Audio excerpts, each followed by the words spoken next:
Today we have Sri Nagesh Manoj Dhongeji with us, who is going to speak on the legacy of Dr. Babasaheb Ambedkar. Little introduction about Nagesh ji. Nagesh ji RSS Konkan प्रांत समरसता प्रतिनिधि संयोजक है. उन्होंने विद्युत अभियांत्रिकी में डिप्लोमा पदवी का प्राप्त की हुई है और करंटली वो मुंबई महानगर पालिका में सहायक अभियंता यानी असिस्टेंट इंजीनियर के पद पे कार्यरत है. उनका रहिवास मलबार हिल मुंबई यहाँ पे है. और आज का जो टॉपिक है, विषय है, हमारे संविधान के विधाता डॉक्टर बाबा साहेब आम्बेडकर के बारे में आज वो अपने विचार प्रस्तुत करने जा रहे हैं. Sir, over to you. Thank you so much. सभी को नमस्कार. शुक्रवार 14 तारीख को डॉक्टर बाबा साहब आम्बेडकर की 132वीं जयंती है. हमको मालूम है कि 1891 में उनका जन्म हुआ था. आज का जो मध्य प्रदेश है वहाँ पर महू करके एक ब्रिटिश मिलिट्री कैंप था. वो महू का मतलब होता है military headquarters of war affairs. वो महू उनका डिपार्टमेंट का नाम है, लेकिन उस गांव का नाम ही महू गिर गया फिर. तो वहाँ पर उनका जन्म हुआ था 14 अप्रैल को, और आने वाले फ्राइडे को उनकी जयंती है. किसी भी महापुरुष का चरित्र जब हम अध्ययन करते हैं या लिखते हैं तो एक सबसे बड़ा थोड़ा प्रॉब्लम होता है उसके बारे में. एक तो उस लिखते समय उस महापुरुष को ठीक से समझना पड़ता है.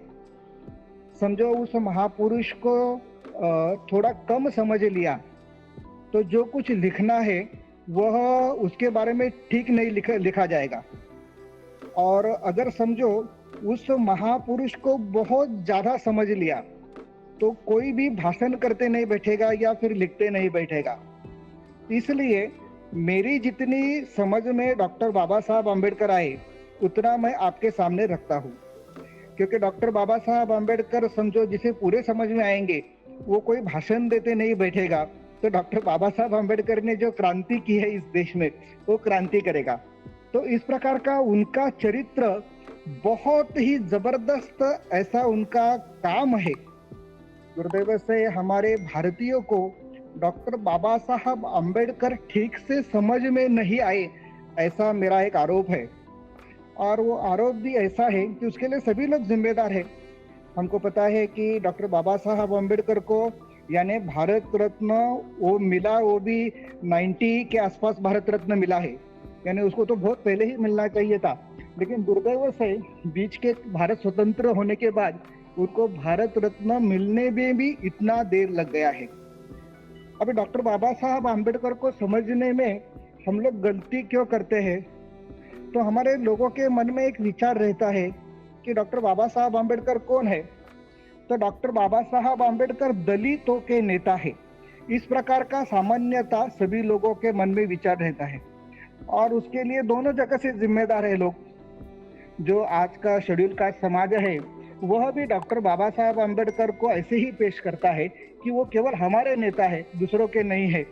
और बाहर के जो लोग हैं वह भी डॉक्टर बाबा साहब आम्बेडकर ने कुछ क्षणों में जो कुछ कहा उसको ध्यान में रखते हुए वो भी डॉक्टर बाबा साहब आम्बेडकर को पूरे देश के डॉक्टर बाबा साहब आम्बेडकर है ऐसे मानने को तैयार नहीं होते. इसलिए डॉक्टर बाबा साहब आम्बेडकर की एक छवि केवल एक किसी जातिगत विशेष वर्ग का नेता ऐसे हम लोगों ने कर दी है, और ये खूब दुर्दैव की बात है. लेकिन हमारे ध्यान में आता है कि अगर डॉक्टर बाबा साहब आम्बेडकर को हम ठीक से अगर पढ़ेंगे तो हमारे ध्यान में आता है कि डॉक्टर बाबा साहब आम्बेडकर यह केवल दलितों के नेता नहीं तो पूरे भारत के सबसे बड़े एक नेता है, जिन्होंने भारत स्वतंत्र होने के बाद आज का जो आधुनिक भारत है उसको बनाने में सबसे बड़ा योगदान किया है. समझो मुझे किसी ने प्रश्न पूछ लिया कि भारत स्वतंत्र होने के बाद भारत का सबसे बड़ा योगदान वाले 2 नेताओं का नाम बताओ, तो मैं 2 नेता एक सरदार वल्लभ भाई पटेल को दूंगा कि जिन्होंने स्वतंत्र होने के बाद 550 रियासतों को एकत्र कर दिया, और दूसरा डॉक्टर बाबा साहब आम्बेडकर को दूंगा क्योंकि उन्होंने यह जो पूरा भारतीय भूखंड बना जिसको आज हम भारत बोलते हैं उस सभी को बांध के रखने वाला कॉन्स्टिट्यूशन दिया. और वो कॉन्स्टिट्यूशन भी ऐसा दिया कि हम अभी भारत स्वतंत्र होने के बाद 75 साल भी हो गए हैं लेकिन भारत आज भी बहुत अच्छी प्रगति कर रहा है और सभी क्षेत्रों में आगे जा रहा है। एक बार पाकिस्तान के जो पंतप्रधान है नवाज शरीफ, उसको एक पत्रकार ने प्रश्न पूछा और वो प्रश्न ऐसा था कि हमारे पाकिस्तान में ऐसा क्यों होता है कि कोई भी जो मिलिट्री हेड है वो किसी भी प्राइम मिनिस्टर को गद्दी से नीचे खींचता है, उसको मार देता है, खुद प्राइम मिनिस्टर बन जाता है, फिर उसको गद्दी से नीचे खींचता है, फिर उसको मार देता है, कोई कॉन्स्टिट्यूशन भी ठीक से नहीं चलता। तो हमारे पाकिस्तान में ऐसा क्यों होता है, भारत में ऐसा क्यों नहीं होता? ऐसे नवाज शरीफ को प्रश्न पूछा। तो नवाज शरीफ ने जो उत्तर दिया वो हमको ठीक समझने की आवश्यकता है। नवाज शरीफ ने कहा कि हमको हमारा कॉन्स्टिट्यूशन बनाने के लिए डॉक्टर बाबा साहब अम्बेडकर जैसा नेता नहीं मिला, ये नवाज शरीफ ने वहां पाकिस्तान में कहा है। तो हमको समझना चाहिए कि एक बहुत बड़ा व्यक्तिमत्व कि जिसने अपना जो आधुनिक आज का भारत है वह बनाने में सबसे बड़ा योगदान दिया, ऐसा वह एक महान नेता है। लेकिन दुर्दैव से क्या है कि उनके और देखने का दृष्टिकोण यह सभी लोगों का संकुचित है। और उसमें और भी एक है कि डॉक्टर बाबा साहब अम्बेडकर कौन है? तो डॉक्टर बाबा साहब अम्बेडकर ने हमेशा स्वतंत्रता संग्राम में अंग्रेजों का साथ दिया, ऐसे उनके ऊपर एक आरोप होता है। हमको मालूम है कि भारत में जब कांग्रेस साइमन कमीशन का विरोध कर रही थी तब डॉक्टर बाबा साहब अम्बेडकर अपनी बात लेकर साइमन कमीशन के सामने गए थे, अपने दलितों के अधिकारों के बारे में बात लेकर। उस वक्त कांग्रेस के सभी लोगों ने उनको काले झंडे दिखाकर डॉक्टर बाबा साहब अम्बेडकर अंग्रेजों के बगुल बच्चे है, डॉक्टर बाबा साहब अम्बेडकर अंग्रेजों के साथीदार है, इस प्रकार से काले झंडे उनको दिखाए थे और डॉक्टर बाबा साहब अम्बेडकर देशद्रोही है, इतना तक कांग्रेस के सभी लोगों ने उस वक्त कहा था।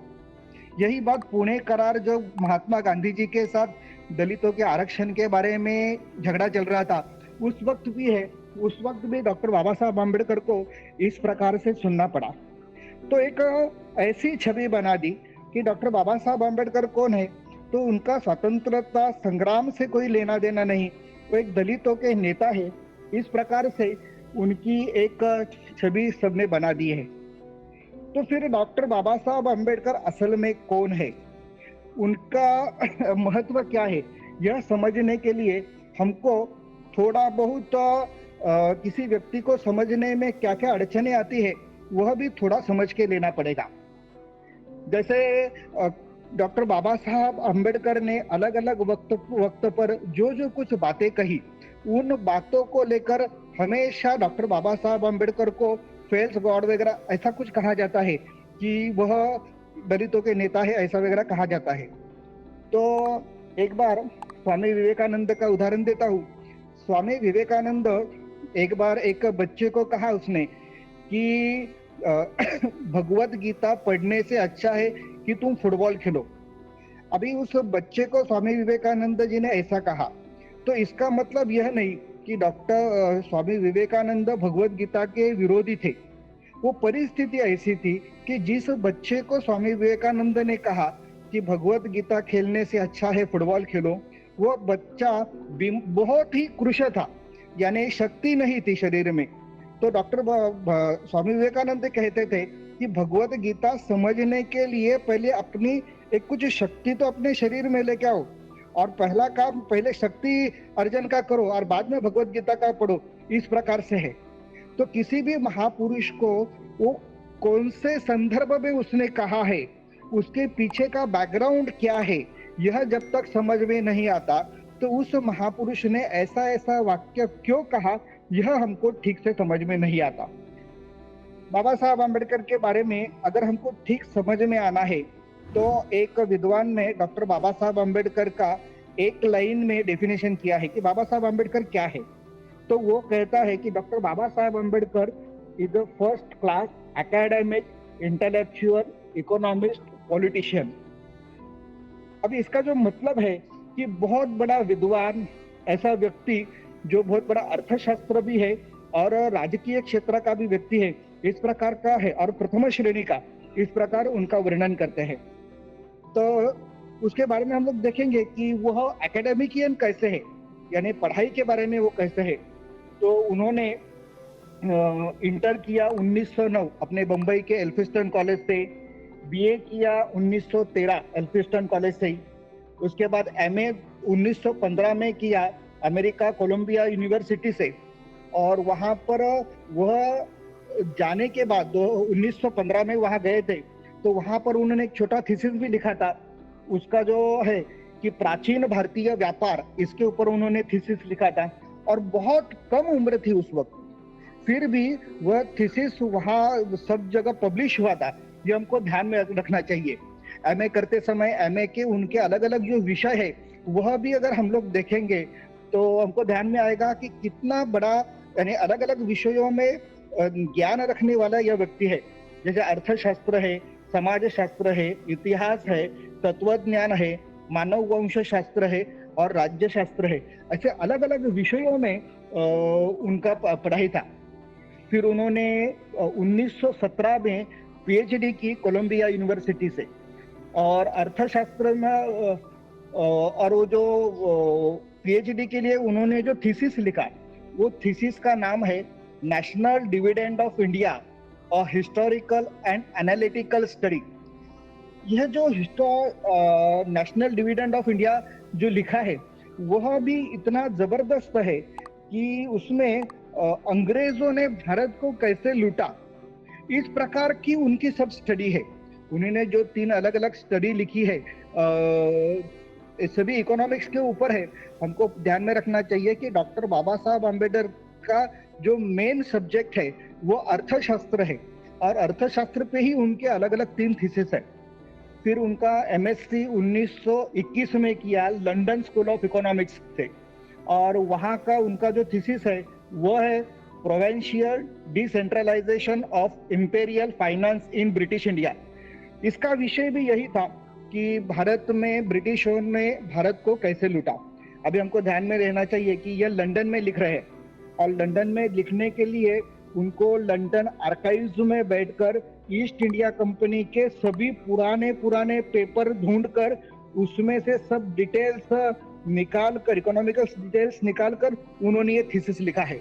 ये थीसिस इतना ब्रिटिशों के विरुद्ध था कि वहाँ के जो उनके प्रोफेसर है उन्होंने कहा कि इसके आपने ब्रिटिशों के ऊपर बहुत ही बड़ी टीका की है, अगर आपने इसको डाइल्यूट नहीं किया तो मैं आपको पीएचडी नहीं दूंगा। यहाँ तक उनकी सब बात होगी। डॉक्टर बाबा साहब अम्बेडकर माने नहीं, आखिर में उनको पीएचडी देनी पड़ी। लेकिन अंग्रेजों के ऊपर अर्थशास्त्र की भाषा में इतना बड़ा आघात करने वाला उसके पहले कोई नहीं हुआ है, ये हमको ध्यान में रखना चाहिए।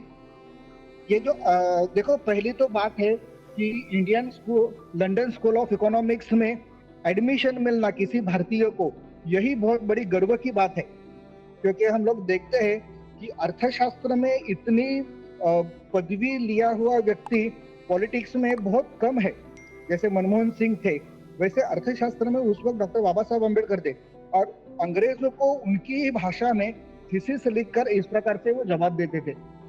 और फिर उन्होंने बैरिस्टर ऑफ लॉ किया है, बैरिस्टर ऑफ लॉ किया है ग्रेज इन लंदन से। अभी हमको मालूम है कि बैरिस्टर करने के लिए कम से कम 4 साल पढ़ाई करनी पड़ती है, लेकिन हमको ध्यान में रखना चाहिए कि डॉक्टर बाबा साहब अम्बेडकर के पास समय बहुत ही कम था। वह बड़ौदा संस्थान के, यानी संस्थान की ओर से पैसा मिलता था, इसलिए वो पढ़ाई करने के लिए गए थे, लिमिटेड पीरियड था। तो उन्होंने बहुत कम पीरियड में अपनी बैरिस्टर की जो पदवी है वो संपादन की है। केवल 1 साल में वो बैरिस्टर की पदवी वहां लंदन में संपादन की है, ये हमको ध्यान में रखना पड़ेगा।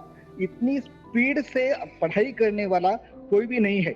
यानी लंदन की जो लाइब्रेरी है, उस लाइब्रेरी में ऐसा कहते हैं कि जब लाइब्रेरी खोलने वाला आता था उसके पहले डॉक्टर बाबा साहब अम्बेडकर वहां जाकर बैठे थे, और खोलने के बाद वो पढ़ाई करने के लिए अंदर जाते थे।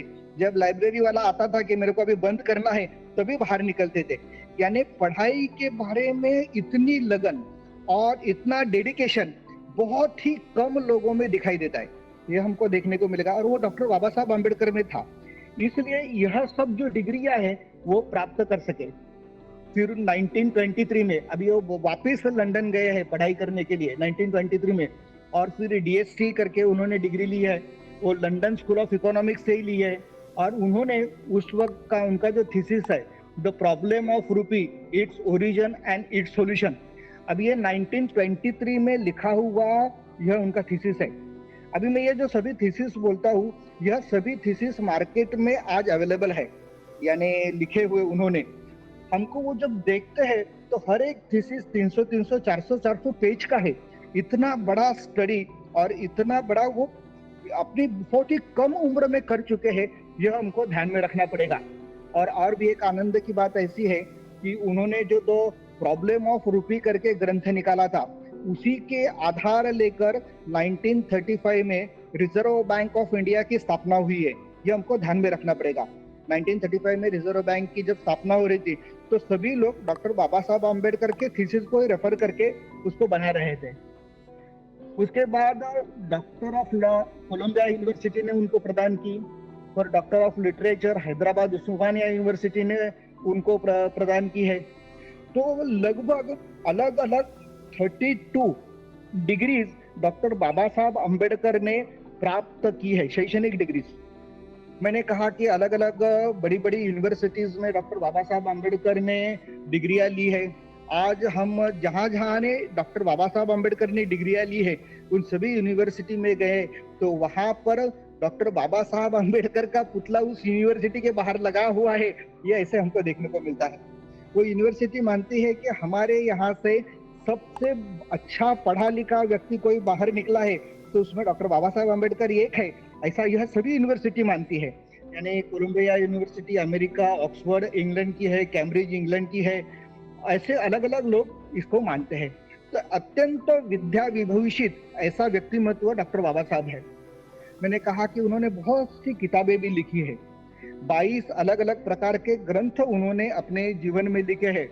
एक थॉट्स ऑन पाकिस्तान करके जो प्रसिद्ध ग्रंथ है, जब पाकिस्तान बनने की बात हो रही थी तो पाकिस्तान बनना चाहिए या नहीं बनना चाहिए, इसके ऊपर उन्होंने विचार रखे हैं। बहुत प्रसिद्ध ग्रंथ है और सभी ने जरूर पढ़ना चाहिए। और इस्लाम कैसा है, इस्लाम को बहुत ठीक ढंग से समझने वाले पूरे भारत में उस कालखंड में केवल डॉक्टर बाबा साहब आम्बेडकर ही है। ये हमको ध्यान में रखना चाहिए। पाकिस्तान बनना चाहिए क्या नहीं बनना चाहिए, इसके बारे में 3 अलग अलग धाराएं थी। एक धारा थी कांग्रेस की कि नहीं, यानी जो मुसलमान है वो जो भारत में रहना चाहते हैं वो भारत में ही रहेंगे, पाकिस्तान बनना है तो चलेगा। दूसरी जो हिंदुत्ववादी है सावरकर वगैरह, वो कहते थे कि पाकिस्तान बनना नहीं चाहिए, अखंड भारत ही रहना चाहिए। केवल डॉक्टर बाबा साहब अम्बेडकर ही ऐसे थे कि जो बहुत ठीक से सब बात समझते थे और वह कहते थे कि पाकिस्तान बनना चाहिए। और यहाँ के सभी देश के जो मुसलमान है उनको सभी को पाकिस्तान में लेके जाना चाहिए और धर्म के आधार पर यह 2 देश बनने चाहिए, ताकि आगे चल के वापिस हर जगह पर झगड़े न हो।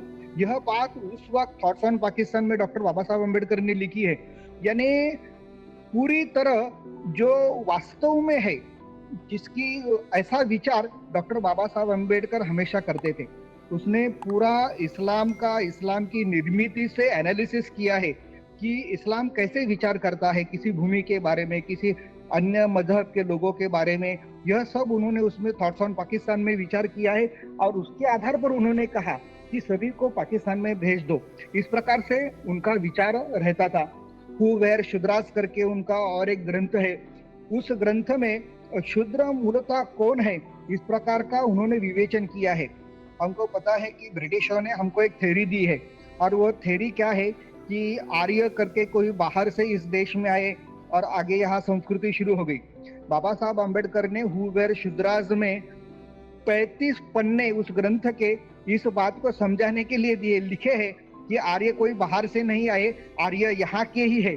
इस प्रकार डॉक्टर बाबा साहब आम्बेडकर उस ग्रंथ में लिखते हैं। तुमको देखना चाहिए कि अत्यंत राष्ट्रवादी व्यक्तिमत्व ऐसे डॉक्टर बाबा साहब आम्बेडकर है।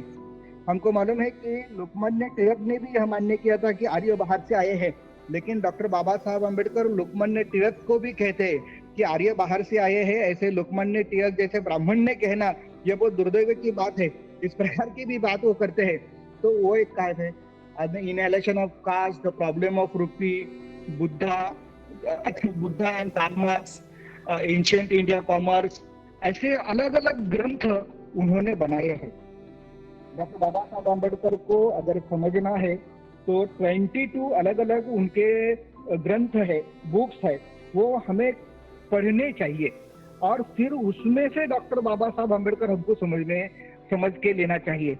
कोई राजकीय व्यक्ति सभा में बात करके डॉक्टर बाबा साहब आम्बेडकर कैसे हिंदू के विरोधी थे या फिर ऐसे बात करने से नहीं चलेगा। हमको खुद डॉक्टर बाबा साहब आम्बेडकर ने क्या लिखा है वह पढ़ने की आवश्यकता है। तो एक अच्छे लेखक थे, उसके बाद वह एक कुशल संगठक थे। कुशल संगठक यानी 1924 में उन्होंने बहिष्कृत हितकारिणी सभा नाम की एक पार्टी निकाली थी। बाद में समता सैनिक दल 1927 में निकाला, फिर स्वतंत्र मजदूर पक्ष 1936 में निकाला, शेड्यूल कास्ट फेडरेशन एक पॉलिटिकल पार्टी थी उनकी 1942 में निकाली और आखिर में रिपब्लिकन पार्टी की नींव उन्होंने रखी।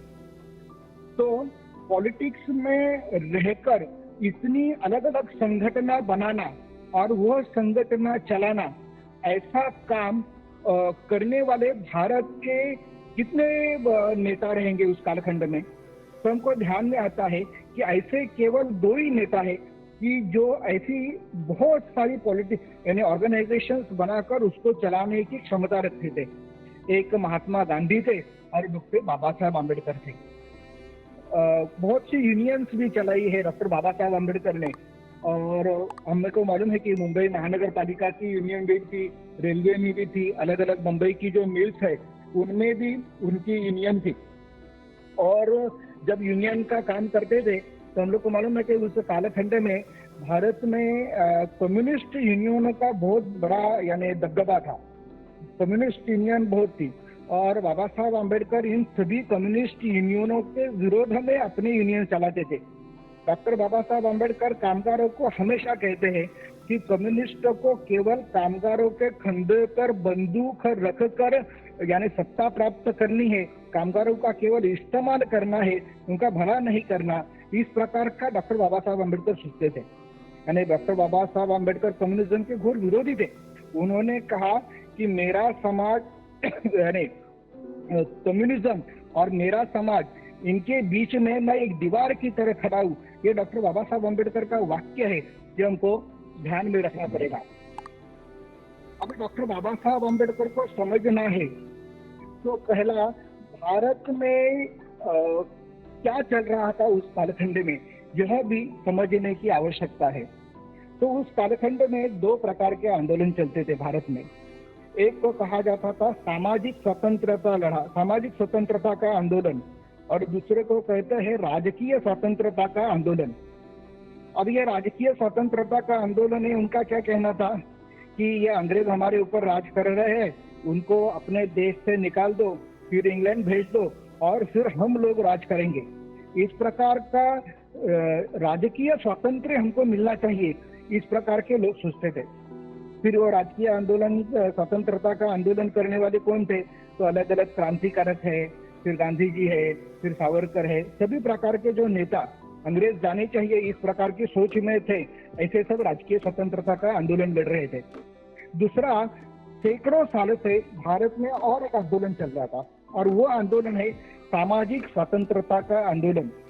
भारत में अपना जो कुछ हिंदू समाज है वो अलग अलग जाति बिरादरियों में बटा हुआ है और उन सभी लोगों में रोटी बेटी के व्यवहार नहीं होते और शोषण होता है, और इसलिए उनको मंदिर, पानी, स्मशान, ऐसी जो बेसिक फैसिलिटीज है उसके लिए भी समानता के कुछ अधिकार नहीं मिलते। इसलिए वो सामाजिक स्वतंत्रता का आंदोलन चल रहा था। और वो सामाजिक स्वतंत्रता का आंदोलन में कौन कौन थे, तो आगरकर थे, महात्मा ज्योतिबा फुले थे, सावरकर ने भी उसमें थोड़ा काम किया है, डॉक्टर बाबा साहब आम्बेडकर थे, ऐसे सभी लोग थे। तो हमको उस कालखंड के ये 2 आंदोलन है, यह अगर हमको ध्यान में रखे तो डॉक्टर बाबा साहब आम्बेडकर अंग्रेजों के साथ दोस्ती करके क्यों रहे या फिर उनको उन्होंने हर बार कुछ बार सहायता क्यों की, यह भी हमको ध्यान में रखना है। डॉक्टर बाबा साहब आम्बेडकर ने अनेक बार ऐसा देखा गया है कि अंग्रेजों को भी बहुत यानी उनका विरोध किया है। यानी गोलमेज परिषद में भी हम लोग देखते हैं कि एक बार 1930 की गोलमेज परिषद में गांधी जी नहीं थे और गांधी जी न होने के कारण वो जो गोलमेज परिषद लेने वाले हैं वह अपने भारत के विरोधी बात कर रहा था। तो डॉक्टर बाबा साहब आम्बेडकर ने वही उसको रोका है। उसके बाद और भी हमको ध्यान में रखना चाहिए कि बहुत राष्ट्रवादी भूमिका हर बार डॉक्टर बाबा साहब आम्बेडकर ने ली है अंग्रेजों के विरुद्ध में। मैंने पहले भी कहा कि अलग अलग जो थीसिस उन्होंने बनाए हैं वो थीसिस अंग्रेजों के विरोधी है, यानी उनके विरुद्ध ही लिखा है कि उन्होंने भारत को कैसे लूटा, यह भी हमको देखने को मिलेगा। अभी डॉक्टर बाबा साहब हमको ठीक से समझने के लिए हमको उस कालखंड का भारत कैसे था यह भी हमको समझने की आवश्यकता है। और फिर हमको ध्यान में आता है कि भारत का जो तत्व ज्ञान है यानी फिलॉसफी है वो बहुत ही अच्छी है। यानी हम लोग कहते हैं कि ब्रह्म सत्य जगत मिथ्या, यानी केवल एक ही सत्य है और बाकी सब झूठ है। अहम ब्रह्मास्मि, मैं खुद ब्रह्म हूँ, यद पिंडे तत् ब्रह्मांडे, यानी हर एक व्यक्ति में ईश्वर है। इस प्रकार का हमारा तत्व ज्ञान तो श्रेष्ठ है, लेकिन हमको ध्यान में आता है कि हमें ऐसा तत्वज्ञान श्रेष्ठ होने के बावजूद व्यवहार में भारतीय लोग एक दूसरे से बहुत असमानता का व्यवहार करते थे। यह हमको उस कालखंड में देखने को मिलता है। अगर हम उसके बारे में अगर देखें तो अपने यहाँ का जो कुछ दलित समाज है उसके बारे में अपने लोगों का व्यवहार कैसे था, तो जिनको शूद्र कहा जाता है क्या अस्पृश्य कहा जाता है उनका स्थान सबसे नीचे ही था। फिर शूद्र अपवित्र है ऐसा एक बात थी, उनको सम्मान नहीं देना चाहिए, शूद्र ने शिक्षण नहीं लेना चाहिए, शूद्र ने संपत्ति बनाने का उनको अधिकार नहीं है, सरकारी दरबार में शूद्रों को नौकरी में नहीं रखना चाहिए, कोई जो अमीर लोग है या वो स्वर्ण है उनकी सेवा चाकरी करना यही शूद्रों का काम है। शूद्रों के साथ अंतरजातीय विवाह नहीं हो सकता, मंदिर पानी स्मशान इसके बारे में भेदभाव उस वक्त होता था। हमको पता है कि हम कुछ अभी 50 साल के ऊपर रहेंगे तो हमको ध्यान में रहेंगे, हम कभी गांव में जाते हैं तो हमारे गांव के जो दलित है उनके लिए चाय का कप भी एक अलग से रखा जाता था। ऐसी बहुत सी घटनाएं उस कालखंड में थी कि उसके कारण डॉक्टर बाबा साहब ऐसे ही समाज से आते थे और इसलिए उनके सामने दो यानी ये थे कि क्या करना, एक तो राजकीय स्वतंत्रता के आंदोलन में उतरना या फिर सामाजिक स्वतंत्रता के आंदोलन में उतरना। और बहुत विचार करने के बाद कहा, उन्होंने सोचा कि राजकीय स्वतंत्र मिलकर भी हम लोग अगर सामाजिक दृष्टिया इस प्रकार की संकुचित मनोवृत्ति के अगर रह गए तो उस स्वतंत्रता का कुछ अर्थ नहीं, वह स्वतंत्रता टिकने वाली नहीं है। इसलिए उन्होंने सामाजिक स्वतंत्रता का जो युद्ध है उसमें हिस्सा लिया है और इसीलिए वह हमेशा कांग्रेस का विरोधी भी रहे, यह हमको देखना पड़ेगा।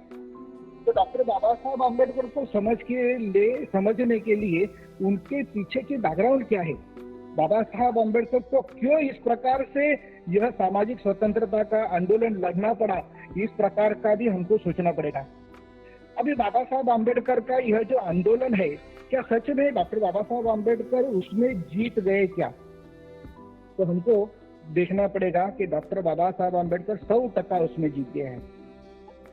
बहुत बातें हैं डॉक्टर बाबा साहब आम्बेडकर के बारे में बताने के लिए, अपने पास समय भी कम है और विषय बहुत बड़ा है, इसलिए खाली समारोह कर देता हूँ।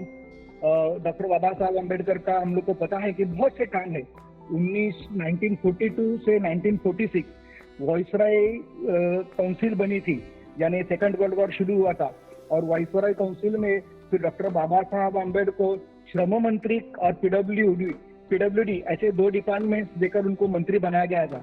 वो जो कुछ 4 साल वो मंत्री रहे, बहुत बढ़िया काम डॉक्टर बाबा साहब आम्बेडकर ने उस मंत्री पद पर रहते हुए किए हैं, ये हमको ध्यान में रखना चाहिए। हमारा जो आज एम्प्लॉयमेंट एक्सचेंज है भारत सरकार का, उसकी शुरुआत भी बाबा साहब आम्बेडकर ने की है उसी कालखंड में अनेक जो हीराकुड धरण है, कोसी धरण है, भाखरा नांगल है, इसकी नींव भी डॉक्टर बाबा साहब अम्बेडकर ने उसी कालखंड में की है। बहुत बड़े बड़े काम डॉक्टर बाबा साहब अम्बेडकर ने उस जमाने में किए हैं। मैंने रिजर्व बैंक का भी कहा कि 1935 में रिजर्व बैंक बनी, तो उसमें भी डॉक्टर बाबा साहब अम्बेडकर का बहुत बड़ा योगदान है। तो इस प्रकार से बहुत सी बातें डॉक्टर बाबा साहब अम्बेडकर के बारे में है। डॉक्टर बाबा साहब अम्बेडकर को सभी से कहते हैं कि इन्हें कॉन्स्टिट्यूशन बनाने में तो बहुत बड़ा योगदान है। तो उसके बारे में मैं आज बात नहीं करूंगा। गए बार हमने कॉन्स्टिट्यूशन के बारे में बात की, इसलिए उसमें बहुत सी डॉक्टर बाबा साहब अम्बेडकर की भी बातें आई है, लेकिन कॉन्स्टिट्यूशन के ऊपर मैं नहीं जाऊंगा। केवल उसका संदर्भ देते हुए इतना ही कहूंगा कि वह डॉक्टर बाबा साहब अम्बेडकर का सबसे बड़ा भारत को यानी देन है। कॉन्स्टिट्यूशन के हिसाब से हम लोग को जो भी कुछ करना है उस कॉन्स्टिट्यूशन के हिसाब से हमको करना पड़ेगा, ऐसा है। डॉक्टर बाबा साहब अम्बेडकर के बारे में जो भी कुछ गलत बातें बाहर बताई जाती है, उसको हमको सही में डॉक्टर बाबा साहब अम्बेडकर क्या है यह समझने के लिए डॉक्टर बाबा साहब अम्बेडकर ने खुद ने क्या लिखा है, अलग अलग 22 अलग अलग बुक्स है, वह पढ़ के हमको समझ में लेने की आवश्यकता है। हमको ध्यान में आएगा कि डॉक्टर बाबा साहब अम्बेडकर इस देश के सबसे बड़े एक ऐसे नेता है जिन्होंने भारत स्वतंत्रता होने के बाद इस भारत को बनाने में सबसे बड़ा योगदान किया है। अपने इस राष्ट्र को खड़ा करने में सबसे बड़े योगदान देने वाले ऐसे डॉक्टर बाबा साहब अम्बेडकर है। यही कह के मैं यहाँ रुकता हूँ।